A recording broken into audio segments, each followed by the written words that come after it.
میں گہری نیند میں تھا جب فون کی گھنٹی نے مجھے زچ کیا۔ سائم، ڈارلنگ یور فادرز کال۔ میرے ساتھ لیٹی اولیویا نے میرا موبائل مجھے پکڑایا تھا۔ شراب کا نشہ اور خماری ابھی تک میری آنکھوں میں تھی۔ میں نے فون اٹھایا۔ یس پاپس، میں نے اپنے مخصوص انداز میں کہا۔ سائم میں ہاسپٹل میں ہوں، مجھے مائنر ہارٹ اٹیک آیا ہے، تم کل پہلی فلائٹ لو اور پاکستان پہنچ جاؤ۔ میں تو اچنبھے میں آیا۔ واٹ؟ میں نے اپنے ساتھ لیٹی اولیویا کو پیچھے کیا اور اٹھ کے بیٹھ گیا۔ پاپس، یہ کیسے ہو گیا؟ آپ نے مجھے بتایا کیوں نہیں کہ آپ کی طبیعت ٹھیک نہیں ہے؟ میں نے خود پہ سے بلینکٹ ہٹایا اور بیڈ سے کھڑا ہو گیا۔ میرا نشہ پاپس کی بات سن کے اڑا تھا۔ میں نے کان سے موبائل لگائے ہی اپنی شرٹ پہنی تھی۔ تو میں کہہ تو رہا تھا کہ بی پی میڈیسن سے بھی کنٹرول نہیں ہو رہا۔ سینے میں چند دن سے درد کی لہریں اٹھ رہی تھیں۔ وہ تو ملازمین نے بروقت ہاسپٹل پہنچا دیا، ورنہ شاید تمہیں کوئی اور ہی خبر ملتی۔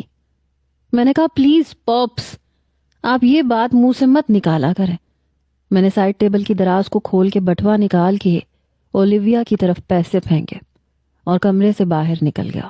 میں نے اپنے والد سے کہا کہ میں کچھ دیر میں ایئرپورٹ پہنچ رہا ہوں، جیسے ہی پاکستان کی فلائٹ ملے گی میں آپ کے پاس پہنچ جاؤں گا، آپ نے فکر نہیں کرنی۔ میں واقعی بے حد پریشان ہو گیا تھا۔ میرا باپ میرے لیے سب کچھ تھا۔ ایک وہی تو تھا میرا۔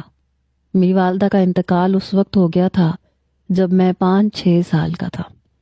مجھے تو ٹھیک سے اپنی والدہ کے لمس کا بھی نہیں پتا تھا کہ ماں کیا ہوتی ہے، کسے کہتے ہیں، میں نہیں جانتا تھا۔ بس سب کچھ میرے پاپس تھے۔ میرے والد ماسٹر مائنڈ تھے۔ بزنس میں ان کا مائنڈ بہت اچھا چلتا تھا، یا آپ انہیں خوش قسمت بھی کہہ سکتے ہیں۔ میرے والد کا شمار ان لوگوں میں ہوتا تھا کہ مٹی کو ہاتھ لگائیں تو سونا بن جائے، اور اس سونے سے میں فائدہ اٹھا رہا تھا۔ میں نے شروع سے ہی آنکھ کھولتے ہی عیاشیاں اور سہولیات دیکھی تھی۔ مجھے نہیں پتا تھا کہ تنگی کس چڑیا کا نام ہے، بھوک افلاس کیا ہوتا ہے۔ آپ یہ سمجھ سکتے ہیں کہ میں منہ میں سونے کا چمچ لے کے پیدا ہوا تھا، اور آپ جانتے ہیں کہ ایسے نوجوان کس قسم کے ہوتے ہیں۔ پیسہ پانی کی طرح بہانا مجھے بہت اچھے طریقے سے آتا تھا، البتہ کمانا اس حساب سے نہیں آتا تھا جس حساب سے میں پیسہ خرچ کرنے کا عادی بن چکا تھا۔ پیسہ کمانا میرے باپ کا کام تھا۔ وہ جو ڈیل کرتا تھا کروڑوں جیب میں آتے تھے، اور میں ان کا اکلوتا بیٹا تھا۔ سب کچھ میرا تھا، اور دوسرا میرے والد نے میری خاطر دوسری شادی بھی نہیں کی تھی۔ مجھ پہ کوئی سوتیلی ماں نہیں تھی، گھر میں کوئی بھی عورت نہیں تھی، یہاں تک کہ ملازمین بھی سب مرد ہی تھے۔ میں اپنے والد کے سامنے ایک بہت اچھا اور فرما بردار بیٹا تھا، لیکن آپ تو جانتے ہی ہیں، جب پیسہ اندھا ہو تو پھر شراب، شباب، ان کا انسان نہ چاہتے ہوئے بھی عادی بن جاتا ہے۔ کیونکہ جتنی دولت میرے باپ کے پاس تھی اور جس قدر ہائی سوسائٹی میں میں نے پرورش پائی تھی، میرا حلقہ احباب بھی ایسا ہی تھا۔ اپنے سے کم تر چیز کو تو میں کچھ سمجھتا ہی نہیں تھا، پاؤں کی دھول سمجھتا تھا جنہیں ٹھوکر سے اڑا دیا جائے۔ بہرحال پہلی فلائٹ پہ میں پاکستان پہنچا، اور وہ بھی سیدھا ہاسپٹل۔ کراچی کے ایک بہت بڑے ہاسپٹل میں میرے والد ایڈمٹ تھے۔